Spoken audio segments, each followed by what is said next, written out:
It's time to accelerate. Hi, I'm your host, Andy Paul. Join me as I host conversations with the leading experts in sales, marketing, sales automation, sales process, leadership, management, training, coaching, any resource that I believe to help you accelerate the growth of your sales, your business, and most importantly, you. Hello, and welcome to Accelerate. I'm welcoming back to the show again today, Trish Bertuzzi, president of the Bridge Group, author of the Amazon #1 best-selling book, The Sales Development Playbook, How to Build Repeatable Pipeline and Accelerate Growth with Inside Sales, and widely acknowledged as one of the leading experts on inside sales. Trish, welcome back to Accelerate. I'm excited to be back. Thank you. Great. So, maybe for people that didn't hear your first episode number 77, everybody should go back and listen to that because we had a great talk about your book. But take a minute, maybe introduce yourself. Sure. So as Andy said, my name is Trish Bertuzzi. I'm the founder of the Bridge Group, which is an inside sales consulting and implementation firm focused on the B2B, primarily, though not exclusively, tech space. We've been in business since 1998. Worked with over 300 different companies. And if you're thinking about inside sales and not talking to us, what are you doing? Let's just put that right out there. Yeah, let's put that right out there, right? Usually we leave the sales pitch at the end, but the front, the great place to do it. Good. Yeah, well, I have their attention. You do. Well, only appropriate. I agree. If they're thinking about inside sales, they should be talking to you. So let's talk about that as the topic first. Is you've published your book a year ago, roughly, right? And this is a fantastic book. So what's changed since then? So in the year, so this is we're roughly in the beginning of 2017. So what's changed in the last 12 months about inside sales? So I think what's changed, there's actually two things that I think have changed. One, I think there is finally the industry, the selling industry has woken up to the fact that we're boring the absolute crap out of our buyers and they've stopped listening to us. Mm-hmm.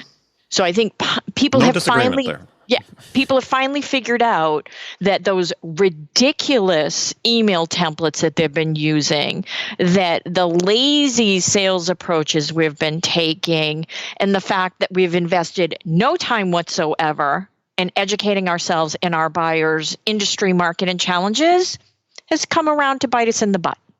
And that's evidenced by what? Dramatically declining rates of engagement from inbound marketing.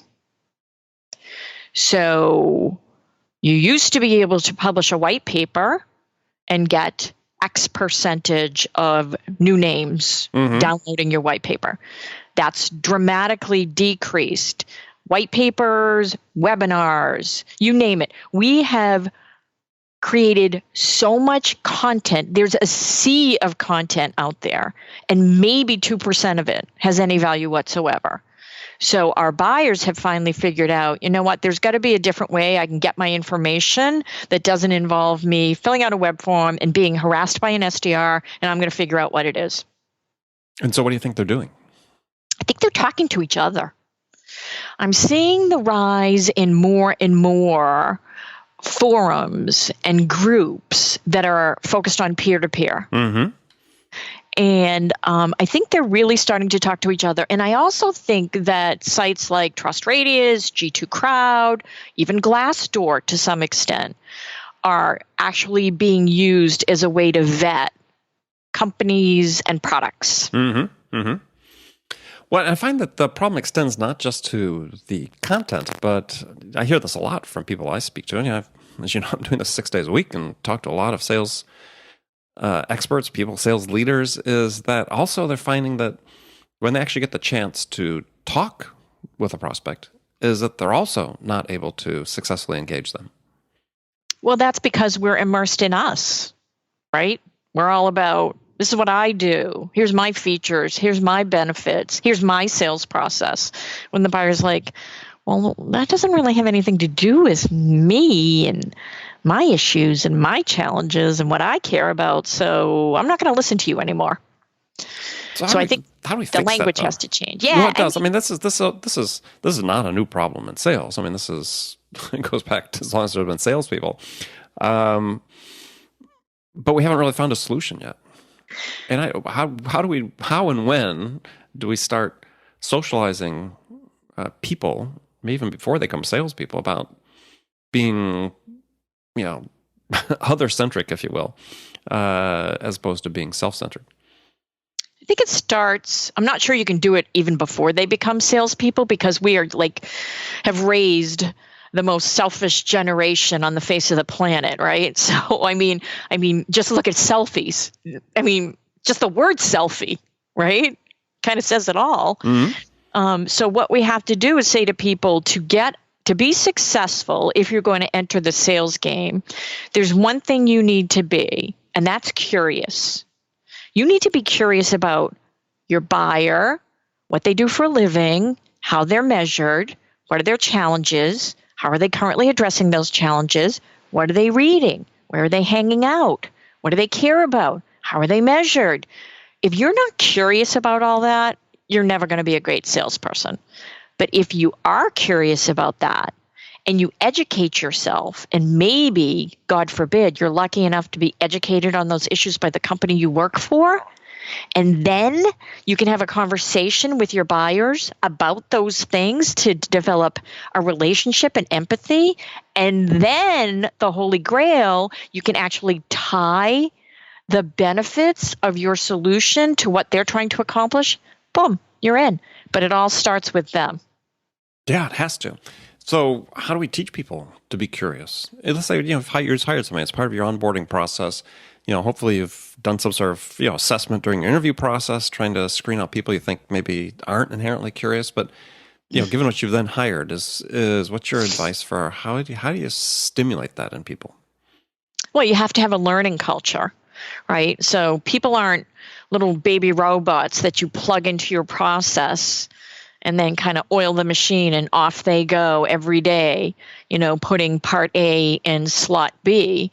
You have to have a learning culture. You have to constantly challenge your people. You've got to have a way for them to be tested and certified and rewarded for continuing to be curious, for continuing their own self-education. And you need a way to stimulate people that has nothing to do with their compensation plan and has everything to do with their brain. And those people, the people that figured out how to create a learning culture, are the people that are hiring the A players nowadays. So what do you think about this idea of certification as sort of industry-wide, not just, company by company, but some sort of, like doctors and lawyers and so on? I mean, is that a step too far, or is that something you think could be a good idea? I think it's an intriguing idea. I know that the American Association of Inside Sales Professionals does have a certification process, but it's not on skills. It's more on, I don't know, do you have the basic components that would enable you to do this job? I think it would be a challenge to do certification. I mean, we're still challenged, even with all the data that's been out for so long now on the growth of inside sales as a career. We're still challenged to get it offered as a major in colleges. So until we start digging deeper there, and there are the beginnings of schools that are acknowledging that, I think certification will be a challenge. I mean, it's not like we're taking people's lives in our hands. No.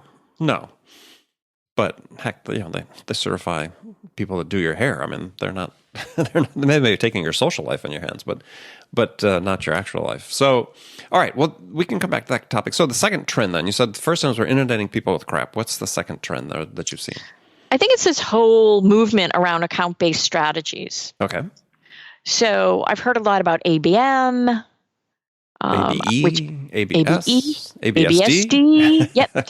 So I came up with my own, and I call it ABR. It's account-based revenue. Okay. And the reason I'm adamant about it is because I don't care about marketing. I don't care about everything. I don't care about sales development. I care about one thing, and that one thing is revenue. So why don't we just call it what it is and get everybody focused there? So we are working with our clients to implement ABR strategies. So let's define that for people before we jump into that. So people sort of know about being account-centric in their selling, but account-based is different. Right. So how are they different? Yeah, why don't I define it for you? Trish Bertuzzi's definition. Mm-hmm. Account-centric. Like when I'll say people, are you account-based, doing account-based marketing? What are you doing? They're like, absolutely. I'm like, okay, tell me what you're doing. They're like, we've identified a set of accounts and we are focusing our efforts there, and we're having our sales development people call multiple people in those accounts. And I say, congratulations and welcome to the early 90s. That sounds You like finally sales. figured out, right? You finally figured out how to do good outbound, right?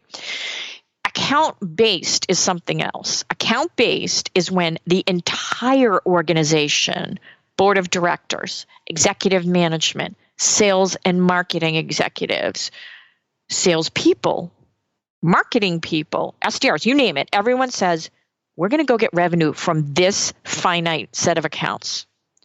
And the way we're going to do it is we're going to surround them to capture their attention. We're going to use every resource at our disposal to get to engagement. And getting to engagement is the hardest part of the sales process nowadays.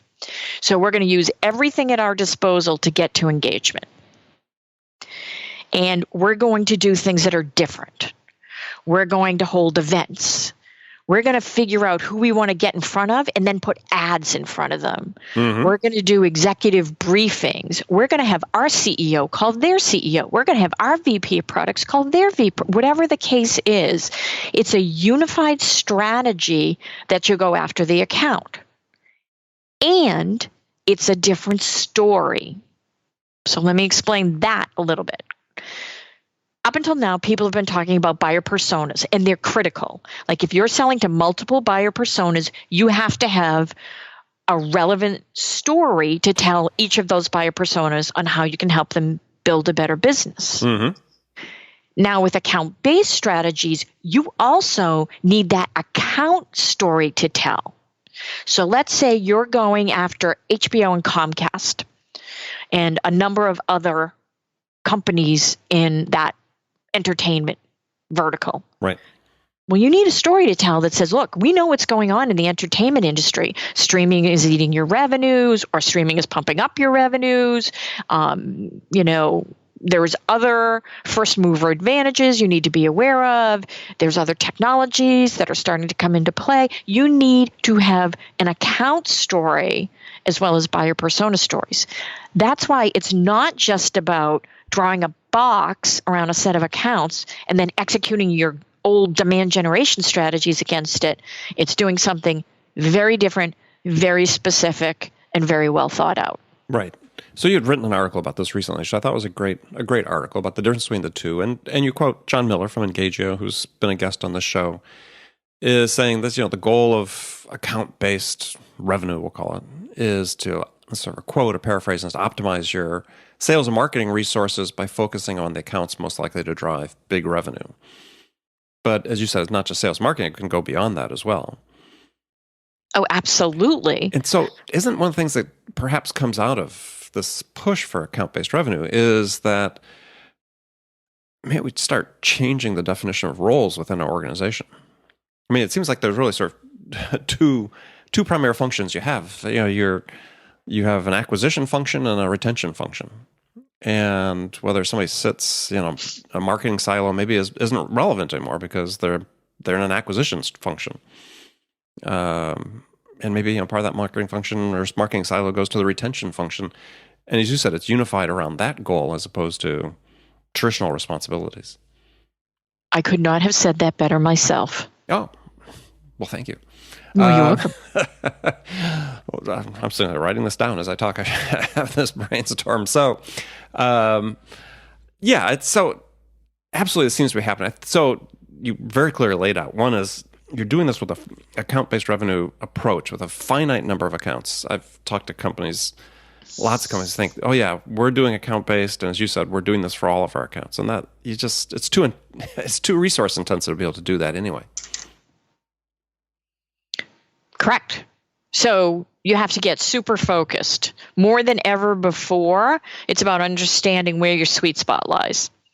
And where your sweet spot lies with specific accounts that you're going to sell to, because they could be slightly different. As you said, you could have a different story for, entertainment industry, and maybe you're focusing on some accounts in another parallel industry. It's not the same story.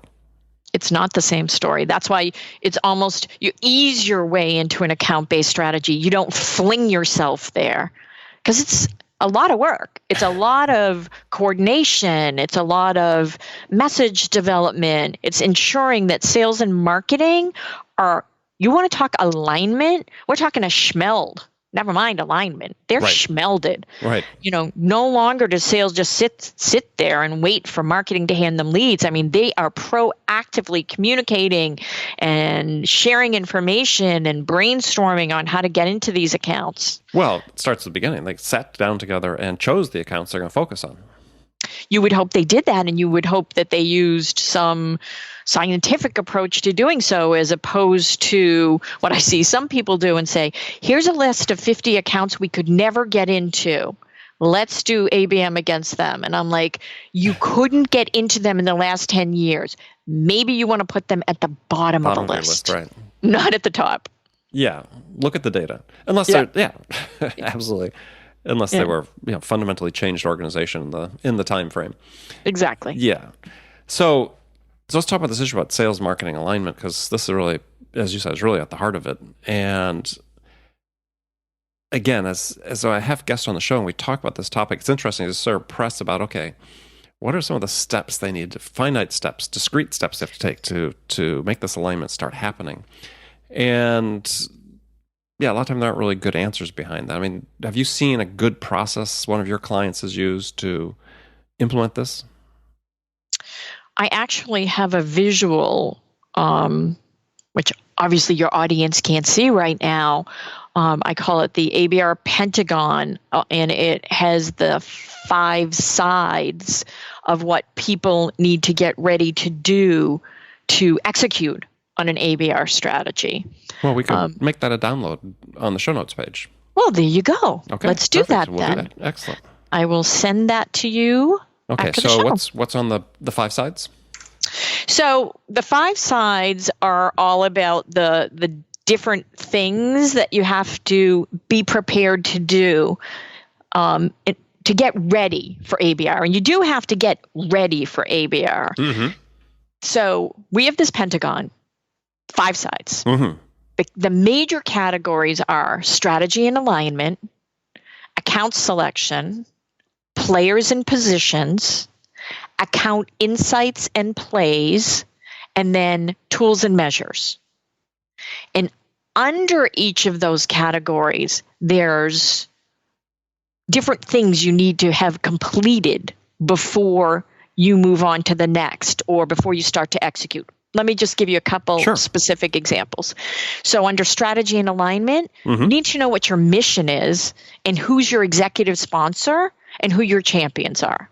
And how are you going to measure success? Okay. If you haven't thought about that yet, you're not ready. Under account selection, and you before have we move to, away from that, so measures of success, right? Not necessarily which are just different. Sales. Yeah, and not necessarily sales either. Right. So let me give you an example there. Sure. So I have a client we're working with that their entire universe is 400 accounts that they can sell to. Obviously, perfect for this, right? And how they're measuring success and compensating their salespeople, I might add, is based on acquisition of new logos, not revenue. Okay. So it's a totally different way to think about it, because that's the strategy. Getting that account to become a customer is the end game. Right. The revenue follows. So something very different. Triggers an interesting thought. So in this environment, do you think that dollar quotas are even relevant? I think the answer is it depends. So I think it depends on the size of the deal, the length of the sales process, where you are in your acquisition of goals, whether you're going after new logos or doing cross-sell and upsell with ABR strategies. So I think it depends. Okay. But it's time in some instances to think outside the revenue box for sure. Mm-hmm.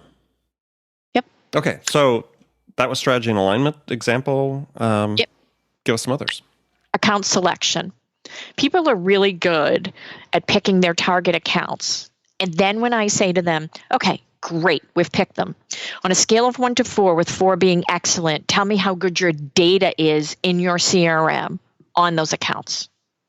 I get a 1 and a 2. Mm-hmm. Okay. Data is the foundation of an account-centric strategy. So before you spend money on anything else, make sure your data is killer. It's a great investment. It's probably the smartest investment you'll ever make in your ABR strategy is to make sure your data is good. Okay, so when people are a 1, let's say, and they answer your question, who are they turning to help them develop the data on the account? Oh, I mean, there's a million data providers. And they're all doing great. And a lot of them are actually now positioning themselves in the AB category. Mm-hmm. But, it depends. Do you want traditional data or do you want deeper data? Some people are looking for those titles that are hard to find, or not only does the account have to have a specific name, they have to have certain components, whether it's technology installed or whatever the case may be. So you can either go to traditional data providers or you can go to custom data providers. Yeah, no, I agree. I've interviewed CMOs for several of the data providers, and yeah, they're jumping in with both feet on account-based revenue. Yep. Okay, so that's 2 sides. Then players and positions, like who does what? What's marketing doing? What's the AE doing? What's the SDR doing? What role does your CEO play? What role does your CMO play? VP of products. Roles and responsibilities for everyone involved so that everyone understands who's doing what and when to call in another resource. The AE is definitely the quarterback, calling in the other resources, but the other resources have to understand what their role is when they are called upon. So that gets defined right up front. Okay. Yeah, just sort of thinking this. Have you read the book The Machine by Justin Roth-Marsh? I have not. Great book about sort of evolution of sales, especially into much more specialized roles. Not entirely different, though, maybe an extension beyond what we're talking about here with ABR. But I think it's a key point you're bringing out here is that you really have to define in a very finite fashion what the responsibility of somebody is within an ABR strategy. Without a doubt. It's not going to be the same as it was doing their account-centric selling. That is correct. Yeah, it's an important thing for listeners to really understand. This is a change. So people are going, you have somebody that's still titled an SDR, but their focus is going to be purely within a small range of accounts. And maybe their focus is different. SDRs usually set introductory meetings or qualified opportunities. Maybe in your ABR strategy, maybe their job is to call mid-level to low in the organization and complete an account profile. So we know what current state looks like so that then the messaging that marketing and sales go in with is very custom. Could be different. Sure. Well, yeah, certainly at certain stages of the cycle. Absolutely. Yep. Okay. So we did players and positions. Now we're talking about plays. Yep. So account insights and plays. We've already talked a little bit about that. You've got to have a messaging matrix and different plays that tell a different story. It's got to be an account-based story. And there might be plays that are focused on top of the funnel, and there might be plays that are focused on, okay, we've had a couple conversations with you, now we're going to continue to educate you. So different ways to communicate with your buyers depending on where they are in the process. And the word plays, I know that people talk about playbooks and the terms used pretty loosely. Yeah. But when you're in an account-based revenue situation, if you're using certain tools, let's say like the Engagio tool or so on, and others, you're defining actual plays, almost like a football play. There are people have multiple responsibilities working in tandem to achieve a certain outcome as part of the process. Correct. And so, somebody who typically has the responsibility for defining the plays.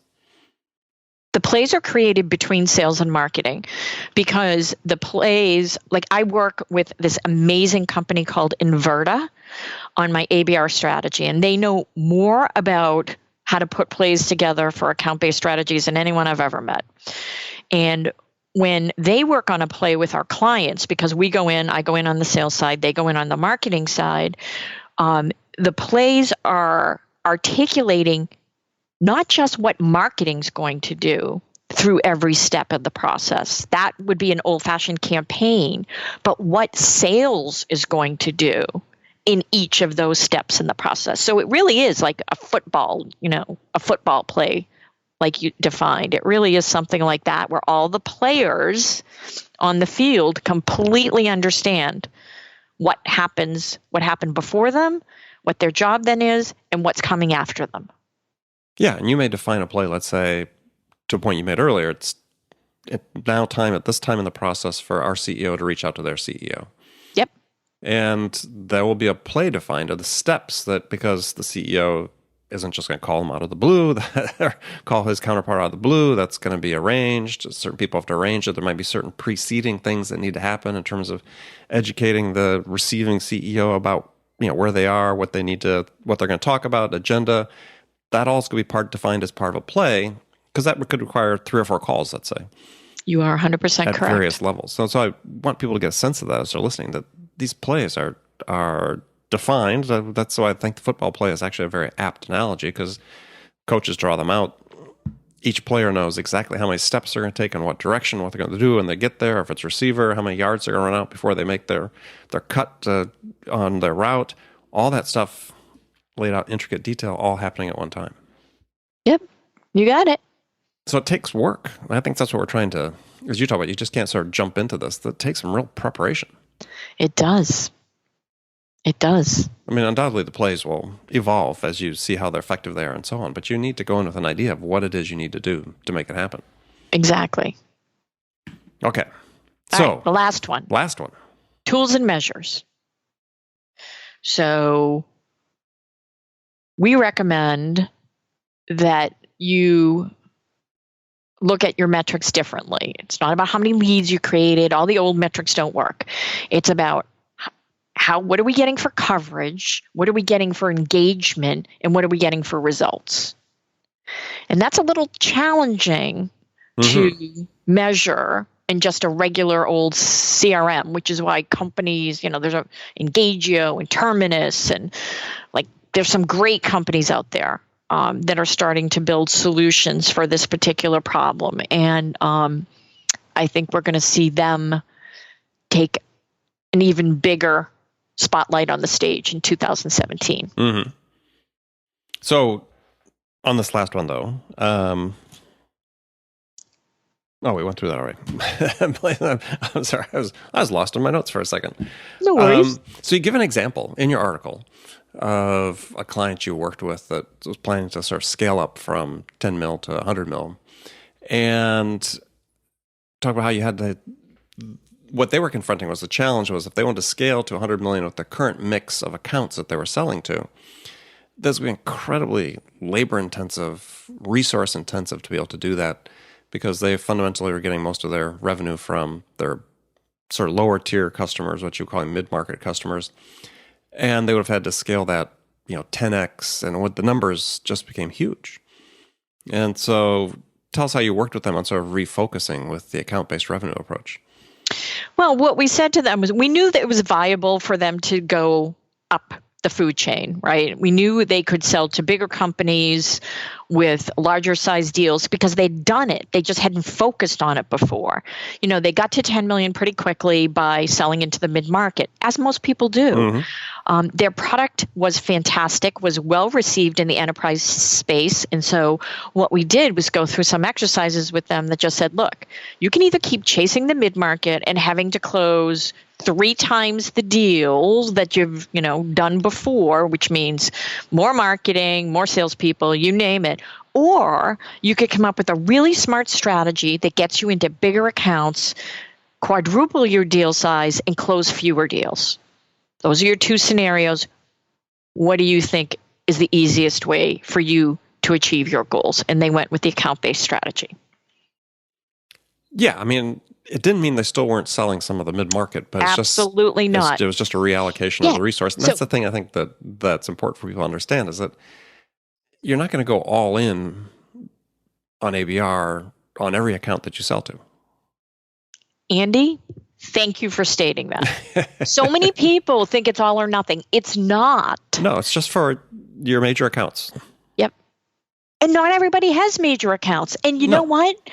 It's okay if you don't. Don't feel bad. Don't feel ABR shame. Yeah. I mean, if your ARR is never going to exceed $10,000, it's not probably a fit for you. Exactly. Yeah. So what do you think is the cutoff point, just so people sort of understand, from a product standpoint, what do you have an opinion? Yeah. Okay. It's not an informed opinion. It's not a validated opinion. It's a gut opinion, and mine is $50K. ARR. Whatever. ACV. Okay. Yeah. ACV, ARR, whatever. 50. $50K a year. Yeah. So just, whatever we want to put after that. Just say $50K a year. Acronym to follow. That seems reasonable. That seems reasonable. I mean, if you assume an average life of, 6 years? I'm trying to remember what that stat was I saw, but something like that. I mean, if you're going to get a $300,000 account, and you're going to spend that type of resources, that's probably going to be a good return for you. That's what I'm thinking. Very interesting. All right. So, Trish, as we did last time, we got some standard questions we asked to round off the end of the episode. So I've got a different set than the ones you answered last time. Why is it that these questions are the ones that make me nervous? They shouldn't. Okay. These are even easier than last time. Okay. So first one is, in your mind, is it easier to teach a technical person how to sell or teach a salesperson how to sell a technical product? I think it's easier how to teach a salesperson how to sell a technical product. And I'll tell you why. Okay. If they're a good salesperson, they're not selling the product. Mm-hmm. So they don't have to know that much. And if they're really smart, they're selling the business outcomes. Mm-hmm. So they still don't have to know that much. And if they're really, really smart, they have an SE that they call in when they need one.